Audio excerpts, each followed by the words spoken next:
సర్పంచ్ అంటే ఒక మంచి వాతావరణం ఉండాలి. గ్రామాలలో ఈ అధికారం ప్రతిపక్షం అనేది మనం తీసేయాలి. ఫస్ట్ బీజేపీ సర్పంచులు, ఉప సర్పంచులు, వార్డు మెంబర్ ఎక్కడ ఉన్నారో మీ దగ్గర ఎక్కడ కూడా ఆయన కాంగ్రెస్ పార్టీ, ఆయన బీఆర్ఎస్ పార్టీ నాకు వ్యతిరేకంగా పోటీ చేసిండు, నన్ను ఓడగొట్టే ప్రయత్నం చేసిండు, నాకు ఓట్లు వేయలేదు, నాకు ప్రచారం చేయలేనది అందరు మైండ్లకి ఫస్ట్ తీసేయాలి.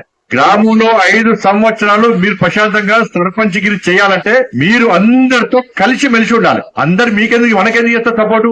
ఎవరు వ్యక్తులు వాళ్ళకుంటారు, ఎవరు మనుషులు వాళ్ళకుంటారు, ఎవరు అభిమానం వాళ్ళకుంటారు. కాబట్టి మీరు అందరూ చేయాల్సిందంటే మీకు వ్యతిరేకంగా ఎవరు పోటీ చేసిర్రో వాళ్ళందరినీ కలుపుతారు, వాళ్ళందరూ సూచన సలహాలు తీసుకోవాలి. మీకు వ్యతిరేకంగా పనిచేసిన నాయకులను కూడా కలవాలి, ఓటర్స్ కూడా మీరు కలవాలి. కలిసి మీ యొక్క మంచితనాన్ని చూసిన తర్వాత మీ మర్యాద చూసినాక అరే నేను ఓటు వేయక తప్పు చేసిన, నేను ఓటు వేస్తే బాగుండేది, నా ఓటు వేస్ట్ చేసుకున్నా, పోటీ చేసే అభ్యర్థులు కూడా అబ్బా నేను వట్టేనా పోటీ చేసిన, ఆయన మంచోడా, ఇంత మంచి మర్యాదస్తుడు, ఇంత మంచోడు, ఇంత మంచి ఆలోచన మీద నేను ఎందుకు పోటీ చేసిన, వేస్ట్ పోటీ చేసి తప్పు చేసిన అనే ఫీలింగ్ రావాలి. అలా బీఆర్ఎస్ కాంగ్రెస్ ఏముండదు, అందరం కలిసి గ్రామానికి అభివృద్ధి చేయాలి. ఇది ఫైనల్. గ్రామం కొట్లాటలు అసలు ఉండదు. ఇక మిగతా పార్టీ వాళ్ళు ఇష్టం.